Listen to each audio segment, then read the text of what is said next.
আজকে নিজের ছোট ভাই সুগার বিয়ে দিতে এসে নিজের বিয়ে করে বউ নিয়ে বাসায় ফিরে জাগো। জিও জাগো কলেজে টিচার হিসেবে জব করে।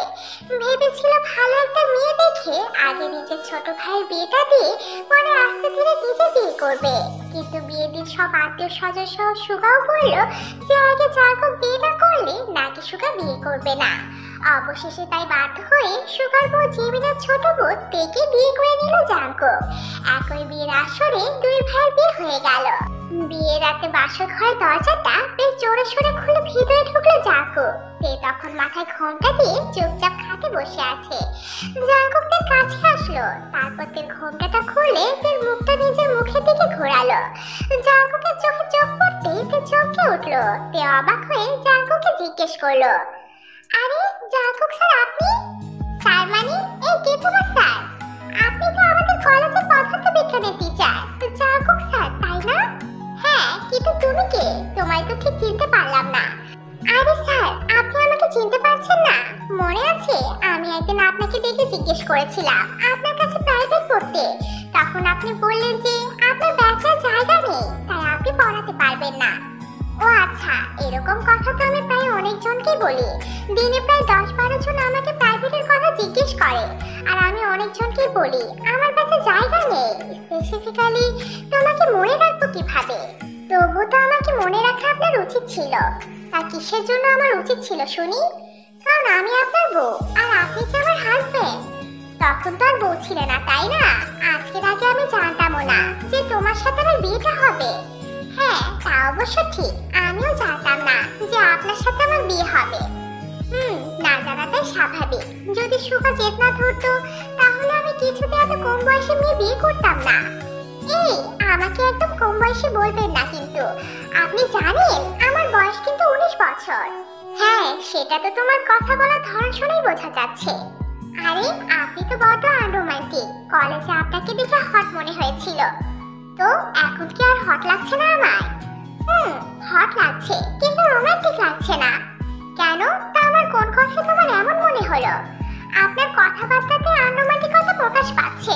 ওহ, কি বিরক্তিকর। চুপ করতে, এখন বলো আমি কি ঘুমিয়ে যাব কিনা? কি বলে ঘুমিয়ে যাবেন মানে? আপনি হয়তো ভুলে যাচ্ছেন যে আমরা বাসর ঘরে আছি আর আপনি এখন ঘুমানোর কথা বলছেন। তো আর কি করবো বলো? তুমি তো কথা বলে সময় পার করছো। শুধু শুধু বকবক শোনাচ্ছি, আমি ঘুমিয়ে যাই। সম্পর্কে আপনি আমার টিচার হন ঠিকই, কিন্তু এখন যদি ঘুমান তাহলে একদম মেরে দাঁত ভেঙে দেব। তাহলে এখন আমার করণীয় কি একটু শুনি? মিস্টার আনরোমান্টিক বয়, এখন এই মুহূর্তে আপনার করণীয় হচ্ছে আমাকে আদর করা। এটা বলে তে জাকুকের দিকে কিছুটা ঝুঁকে তার ফুল ফেসে কিস করতে শুরু করলো। জাকুক তার এমন কাণ্ডে খানিকটা কেঁপে উঠলো। এই পিচ্ছি, এটা কি করছো? কি করছি দেখতে পাচ্ছেন না? আপনি তো একটা আনরোমান্টিক রোম্যান্স, তাই আমি নিজেই রোম্যান্স শুরু করে দিলাম আর কি। কি বলে আমি আনরোমান্টিক রোম্যান্স? তারাও পিচ্ছি এবার খেলা বুঝবে যে জিও জাকুক কতটা রোম্যান্টিক। এটা বলে জাকুকের ঠোঁটে নিজের ঠোঁট ডুবিয়ে দেয়, তারপর ডিপলি কিস করতে শুরু করে। তারপর জাকুক যখন আস্তে আস্তে তার পিঠে হাত বুলাতে লাগলো, তখন তো থেকে থেকে কেঁপে উঠছিল। জাকুকের পেটে পিঠে হাত বুলিয়ে নিল, তারপর তার পুরো শরীরে নিজের উষ্ণ ঠোঁটের পরশ ছুঁয়ে দিল। এবার জাকুক থেকে কোলে তুলে আস্তে করে নরম বিছানায় শুয়ে দেয়, তারপর থেকে মন ভরে আদর করতে শুরু করে। তা বেশে তার হাত দিয়ে জাকুকের চুল খাঁচে ধরে আছে। আস্তে আস্তে তারা দুজন হারিয়ে গেল ভালোবাসার রাজ্যে। ভোর 5টার দিকে তের আগে জাকুকের ঘুম ভাঙলো, কারণ রোজ 5টায় ঘুম থেকে ওঠা জাকুকের অভ্যাস। জাকুক ঘুম থেকে উঠে খেয়াল করলো ওর বৃহৎ বাহু পৃষ্ঠে তে তার ছোট শরীরটা গুছিয়ে দিয়ে শুয়ে আছে। জাকুক প্রথমে তের কপালে মাথায় হাত বুলিয়ে দিল, এতে তো একটু নড়ে চড়ে উঠলো। তারপর জাকুকের কপালে একটা লম্বা চুমু খেয়ে তেকে ডাকতে শুরু করলো। এই পিচ্চি ম্যাডাম, উঠুন এবার। কি হয়েছে নাকি? ও মা, এত রাত দেখায় কেন? উঠতে হবে না নাকি? উফ, এখন কয়টা বাজে? 5টার উপরে বাজে। ওঠো এখন ফাস্ট। আপনি জানেন যখন আমাকে বলা হয়েছে যে পাত্রের বড় ভাইকে বিয়ে করতে হবে, তখন আমি ধুম করে রাজি হয়ে গিয়েছিলাম। কেন রাজি হয়ে গিয়েছিলাম জানেন? তা আমি কিভাবে জানবো শুনি? বাপের বাড়িতে তো আর শান্তিতে ঘুমাতে পারি না। ভেবেছিলাম শ্বশুর বাড়িতে এসে অন্তত পক্ষে আরামে ঘুমাতে পারবো। ও আচ্ছা, তাই নাকি? উঠে যান, আর নয়তো আমার সাথে শুয়ে থাকুন। আমি এত তাড়াতাড়ি ঘুম থেকে উঠি না। এত কথা আমি পছন্দ করি না। আর এখন তোমার বিয়ে হয়ে গিয়েছে, এখন থেকে নিয়মিত 5 ওয়াক্ত নামাজ পড়বে। 5 ওয়াক্ত নয়, আমি 4 ওয়াক্ত করব। ফজর বাদে সব নামাজ পড়ব। আপনি যান। বাদতামিজ মেয়ে, তোমার সাথে কথা বলে সময় নষ্ট করব না। সোজা কোলে করে গোসলখানায় নিয়ে গিয়ে গায়ে পানি ঢেলে দেব। এই কথা বলে জাঙ্কুক থেকে কোলে তুলে নিল। পিচ্চি বাচ্চাদের মতো চিৎকার করতে লাগলো আর বারবার জাঙ্কুকের বুকে কিলঘুষি মারতে লাগলো। কিন্তু জাঙ্কুক এসবে পাত্তা না দিয়ে তাকে কোলে করে নিয়ে ওয়াশরুমে গেল। তারপর জাঙ্কুক যখন ওয়াশরুমের ফ্লোরে তাকে নামিয়ে দিল, তখন তে আরো জোরে চিৎকার করতে লাগলো। জাঙ্কুক তখন তের মুখে হাত চেপে ধরে বলল, তুমি কি চুপ করবে নাকি আমি অন্য উপায় চুপ করাবো? কিন্তু জাঙ্কুকের কথায় কোনো পাত্তা দিল না, উল্টো আরো জোরে জোরে নড়াচড়া শুরু করলো আর বারবার ওয়াশরুম থেকে বেরোনোর চেষ্টা করতে লাগলো। এই জন্য জাঙ্কুকের ঠোঁট থেকে হাত সরিয়ে জোরে তের ঠোঁটে একটা কামড় বসালো। এতে তে কিছুটা থমকে গেল। তের মুখের অবস্থা দেখে বোঝা যাচ্ছে সে ঠোঁটে বেশ ব্যথা পেয়েছে। জাঙ্কুক থেকে চুপ থাকতে দেখে ও ঠোঁটটা ছেড়ে দিল। ঠোঁটে ব্যথা পেয়ে তে ছলছল চোখ নিয়ে একদম চুপ করে রইল। এই সুযোগে জাঙ্কুক মগ ভর্তি পানি নিয়ে তের মাথা ঢেলে দিল। তারপর তে যখন ঠান্ডায় জবুথবু হয়ে গেল, তখন জাঙ্কুকই ওকে গোসল করিয়ে দিল। গোসল শেষে জাঙ্কুকের গায়ে টাওয়াল জড়িয়ে আবার ওকে কোলে তুলে নিল। তারপর রুমে নিয়ে খাটের উপরে বসিয়ে দিয়ে আসলো। তারপর জাঙ্কুক নিজের গোসল সেরে নিল। জাঙ্কুক ওয়াশরুম থেকে বেরিয়ে দেখে টিকে ঠিক যেভাবে বিছানার উপর বসিয়ে দিয়ে গিয়েছিল তে এখনো ঠিক সেই একই ভাবেই বসে আছে। এটা দেখে জাঙ্কুকের বেশ রাগ উঠে গেল। কি ব্যাপারতে, কতক্ষণ লাগে তোমার? গোসল তো করেই দিয়ে গিয়েছি, তো এখন কাপড় পরে নাও। ঠান্ডার মধ্যে মানুষ কতক্ষণ এভাবে বসে থাকে? আমার ঠান্ডা লাগা নিয়ে আপনাকে ভাবতে হবে না, আপনার কাজ আপনি করুন। জাস্ট শাট আপ দে, আর একটা বাড়তি কথা আমি শুনতে চাই না। এখনই ওঠো আর কাপড় পরো। যা 2 মিনিটের মধ্যে কাপড় পরবে। আমি কারো কথা শুনতে বাধ্য নই, আপনি বলি আমি পরে নেব। চুপ, একদম চুপ, যা বলছি তাই করো। এবার আমার রাগ উঠে গেলে কিন্তু তোমার কপালে শুনে আছে। তুমি খুব ভালো করে জানো আমি কতটা রাগী টিচার। জাঙ্কুকের ধমকে তে একদম চুপ হয়ে গেল। জাঙ্কুক যে হুট করে এত রেগে যাবে সেটাতে ভাবতে পারেনি। তারপর তে জাঙ্কুকের সাথে একসাথে নামাজ পড়লো। নামাজ শেষে জাঙ্কুক জঙ্গলে যাওয়ার জন্য রেডি হচ্ছিল। তখন তে বলল, কোথায় যাচ্ছেন আপনি? পোশাক আশাক দেখে বুঝতে পারছো না কোথায় যাচ্ছি?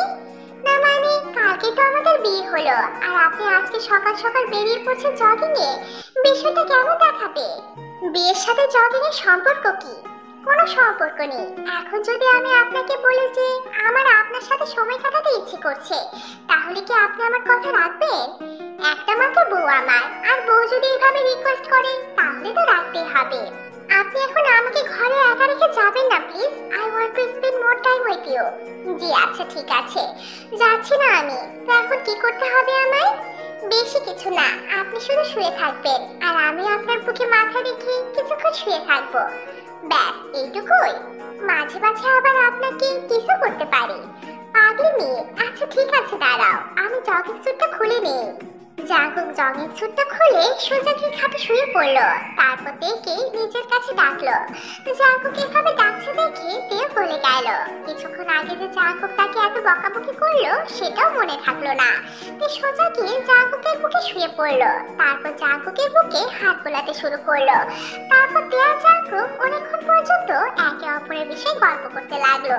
যদিও ওদের বিয়েটা অনাকাঙ্ক্ষিত ছিল, কিন্তু ওদের মধ্যে বন্ডিংটা খুব ভালো গড়ে উঠলো। আচ্ছা, তখন আপনি হুট করে আমার উপর এত রেগে গেলেন কেন? আমার এক কথা বারবার বলতে ভালো লাগে না, আর যদি আমার কথার উপর কেউ জেদ দেখায় তাহলে সেটা আরো ভালো লাগে না। কিন্তু এখন তো ভালো লাগতে হবে, কারণ আপনি জানেন যে আপনি একটা পিচ্চি বউ পেয়েছেন, আর পিচ্চিরা তো জেদ ধরে, তাই না? হ্যাঁ জানি, কিন্তু আমার বউকে কিভাবে পিচ্চি থেকে ম্যাচিওর বানাতে হয় সেটাও আমি জানি। ওমা তাই নাকি? আচ্ছা বলুন তো কিভাবে বানাতে হয় ম্যাচিওর? এই তো বউকে বেশি বেশি আদর করে। এখন দেখাবো, দাঁড়াও দেখাচ্ছি। এই কথা বলে জাঙ্কুকের ঠোঁটে অনবরত কিস করতে লাগলো আর পেটে গুঁতো কাটিয়ে দিতে লাগলো। এদিকে তে জোরে জোরে হাসতে লাগলো।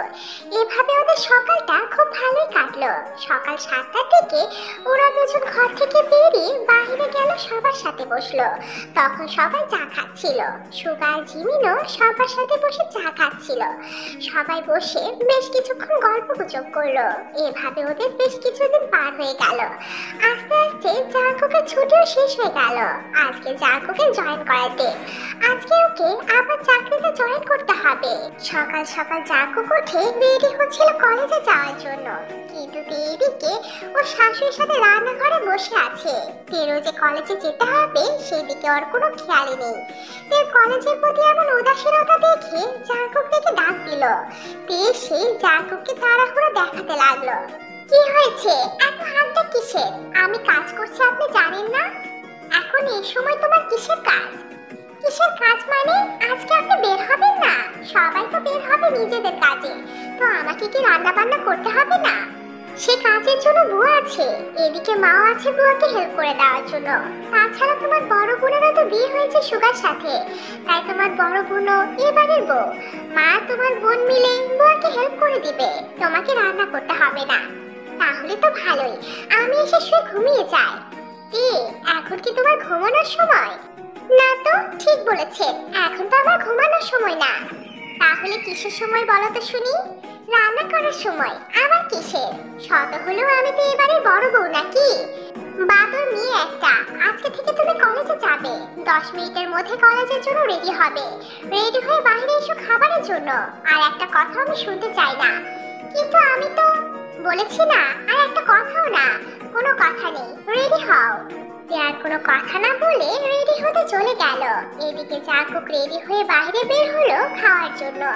বেশ কিছুক্ষণ পর তেও আসলো। তারপর তে আর জাঙ্কুক একসাথে খাওয়া দাওয়া করলো। জাঙ্কুক বাসার সবাইকে বলে দিল যে সকালবেলা খাবার বানানোর কাজটা যেন সবাই মিলে করে নেয়। সকালবেলা কোনো কাজে তে কাউকে হেল্প করতে পারবে না, কারণ আজকে থেকে তে প্রতিদিন কলেজে যাবে। সবাই এই কথা শুনে অনেক খুশি হলো, কিন্তু তে একদমই খুশি না। তে ভেবেছিল বিয়ের পর আর পড়াশোনা করবে না, কিন্তু এমন টিচার মার্কা জামাই পাবে সেটা কি আর জানতো? অবশেষে খাওয়া দাওয়া শেষ করে জাঙ্কুকের বাইকের পিছনে গিয়ে উঠলো তে। জাঙ্কুক তেকে নিয়ে একই বাইকে করে কলেজে ঢুকলো। ওদের দুজনকে একসাথে দেখে অনেকেই তো অবাক হয়ে গেল। অবশ্য জাঙ্কুকের ফেসবুক প্রোফাইলে বিয়ের ছবি আপলোড করেছিল, কিন্তু সেখানে তের ফেসটা দেখা যায় না বলে কেউ ভাবতে পারেনি যে তের সাথে জাঙ্কুকের বিয়ে হয়েছে। জাঙ্কুক কলেজে ঢুকে তেকে ক্লাসে যেতে বললো আর নিজে চলে গেল স্টাফ রুমে। স্টাফ রুমে যাওয়ার পর অনেকে জাঙ্কুককে জিজ্ঞেস করতে লাগলো যে এর সাথে জাঙ্কুক একই বাইকে কেন এসেছে। ওদিকে তেরও একই অবস্থা, তেকেও সবাই একই প্রশ্ন করে পাগল করে দিচ্ছে যে তে কেন জাঙ্কুক স্যারের সাথে বাইকে করে আসলো। তারপর সবাই যখন ওদের বিয়ের কথাটা জানতে পারলো সবাই খুবই অবাক হলো। সেদিন যখন জাঙ্কুক তে ক্লাসে পদার্থবিজ্ঞান ক্লাস করাতে আসলো তখন সবাই একবার তের দিকে আর একবার জাঙ্কুকের দিকে তাকিয়ে তাকিয়ে হাসতে লাগলো। এসব দেখে এক পর্যায়ে জাঙ্কুক খুবই বিরক্ত হয়ে সবার উপর চিৎকার করে উঠলো, সবাই চুপ! কি হচ্ছে কি শুনি? আমার দিকে তাকিয়ে তাকিয়ে সবাই এমন হাসছো কেন? তাছাড়া তের দিকে বা সবাই এভাবে তাকাচ্ছ কেন? তের সাথে আমার বিয়ে হয়েছে তো কি হয়েছে? আশা করি এটা সবাই জানো। এটা নিয়ে এত আগ্রহ কেন সবার? মানছি যে আমি তের টিচার হই আর তে আমার স্টুডেন্ট, তাতে কি হয়েছে কি শুনি? জীবনে আর কখনো টিচার স্টুডেন্টের বিয়ে দেখবে নাকি? আর একবার যদি এই নিয়ে কথা বা আমাকে বা তেকে দেখে হেসেছো তাহলে ঘাট ধরে বের করে দিব ক্লাস থেকে। জাঙ্কুকের ধমক শুনে এবার সবাই চুপ হয়ে গেল, কেউ আর একটা কথা বলার সাহস পেল না। জাঙ্কুকও ক্লাস করাতে লাগলো। সেদিনের মতো সবাই চুপচাপ ক্লাসগুলো করে নিল। তারপর ক্লাস শেষে জাঙ্কুক আবারও তেকে নিয়ে বাসা চলে গেল। এখন তে আর জাঙ্কুক প্রতিদিনই একসাথে কলেজে যায়, আবার একসাথে আসে। কয়েকদিন পর কলেজে তের একটা এক্সাম ছিল। জাঙ্কুক ভেবেছিল তে হয়তো ভালো স্টুডেন্ট, তাই এক্সামের সময় তেকে জাঙ্কুক গাইড করেনি। কিন্তু যখন জানতে পারলো যে তে এক্সামে ফেল করেছে তখন জাঙ্কুকের মাথায় হাত পড়ে গেল। তে ফিজিক্স আর কেমিস্ট্রিতে ফেল করেছে। যদিও পরীক্ষাটা তেমন গুরুতর নয়, কিন্তু একজন টিচারের বউ হয়ে এভাবে পরীক্ষায় ফেল করাটা জাঙ্কুকের এগোতে খুব লেগে গেল। তাই রেজাল্ট পাওয়ার পরের দিন থেকেই জাঙ্কুক নিজের দিকে পড়ানো শুরু করলো। একদিন সন্ধ্যাবেলায় জাঙ্কুক থেকে পড়াতে বসেছে।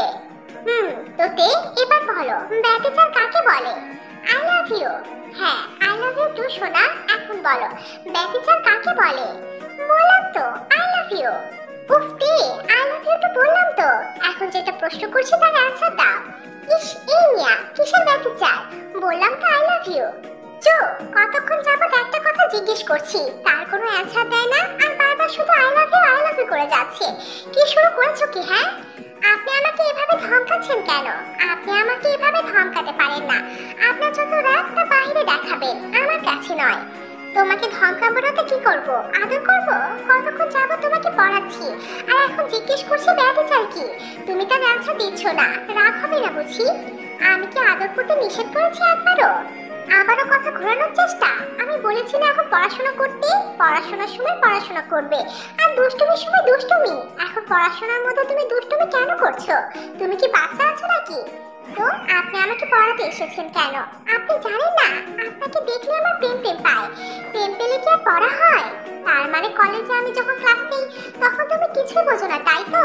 এই জন্যই তুমি ফেল করেছো। আরে সায়েন্স আমার মাথায় ঢোকে না, এই জন্যই তো আমি পড়াশোনা ছেড়ে দিয়ে বিয়ে করে নিলাম। কিন্তু আমার পোড়া কপাল, বিয়ের পরও পড়াশোনা করতে হচ্ছে, তা আবার জামাইয়ের কাছে পড়তে হচ্ছে। চুপ, আর একটা কথাও না, সবসময় খালি দুষ্টমি, খালি সবসময় মাথার মধ্যে দুষ্টু দুষ্টু কথা ঘুরপাক খায়, তাই না? এখন পরে মনোযোগ দাও। আপনি এভাবে আমার সামনে বসে থাকলে আমার কাছে পড়ার মনোযোগ আসবে? তো মনোযোগ কোথায় যাবে শুনি? ডুবেছি আমি আপনার চোখের অনন্ত মায়ায়। ওই যে আপনার ওই একজোড়া চোখের দিকেই আমার মনোযোগ আটকে থাকবে। ঢং না করে পড়ায় মনোযোগ দাও, নইলে এবার মাথার মধ্যে ঠাস ঠাস করে চাপে মারবো। আর এইসব বাদ দিন না। আচ্ছা দেখুন তো আমার এই হাতের চুড়িগুলোকে। চুপ, আর একটা বাকি কথাও না। দেখো এখন আবার বুঝিয়ে দিচ্ছি, তারপর যেন আর ভুল না হয়। তারপর আবার জাঙ্কুক থেকে পড়া বোঝাতে লাগলো। এভাবে ওদের বেশ কিছুদিন কেটে গেল। এবার দেখতে দেখতে রিয়াজের পরীক্ষা চলে আসলো। এবারে পরীক্ষাতে ফিজিক্স আর উচ্চতর গণিতে সর্বোচ্চ নাম্বার পেয়ে পাশ করলো। যদিও সবাই ভাবলো যে যেহেতু জামাই টিচার তাই ইচ্ছে করে বউকে বেশি নাম্বার দিয়েছে, কিন্তু তা তো নয়। খাতায় যা লিখেছে জাঙ্কুককে সেই অনুযায়ী দেখে নাম্বার দিয়েছে। এখন তো পড়াশোনায় বেশ আগ্রহী হয়েছে। এদিকে রাগী রোমান্টিক টিচার বয়ের ভালোবাসার তো কোনো জুড়ি নেই। এই জন্য তের জীবনে এখন 16 কলা পূর্ণ।